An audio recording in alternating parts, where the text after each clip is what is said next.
1 қыркүйек күні Тараздық зияткерлік мектебінде дәстүрлі жиын онлайн форматта өтті.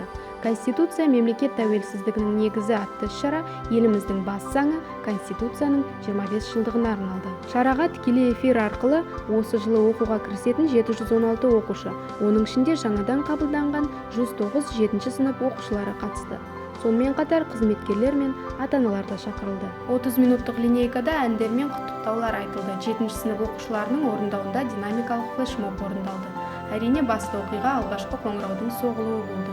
Қоңырауды соғу құрметі Назарбаев зияткерлік мектебіне түсу кезінде ең жоғары балл жинаған Айбатыр Амангелдіге берілді. Мереке соңында мектеп директоры мұғалімдерге Назарбаев зияткерлік мектептері дербес білім беру ұйымы басқарма төрайымы Күләш Шамшидинованың құрмет грамоталар мен алғыс хаттарын табыс етті.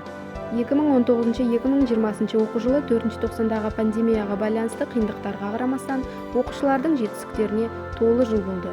67 оқушы республикалық және халықаралық олимпиадалар мен ғылыми жарыстардың жүлдегерлері атанса, 9-дан астам авторлық құқықтар мен патенттер қорғалған. Өткен жылы Тараздағы зияткерлік мектепті 112 түлек аяқтады. Оның 35%-дан астамы Назарбаев университетінде оқуға шақырту алды. 11 түлек Германия, ақш, Польша, Ресей, Венгрия, Қытай және Италия университеттеріне грант жеңіп алды. Добрый день, уважаемые учителя, дорогие ученики! Поздравляю вас с началом учебного года. Пусть этот учебный год оправдает ваши ожидания. Бүгінгі білім күні құтты болсын. Барлығымызға осы білім күні тек қана жақсылық алып келсін.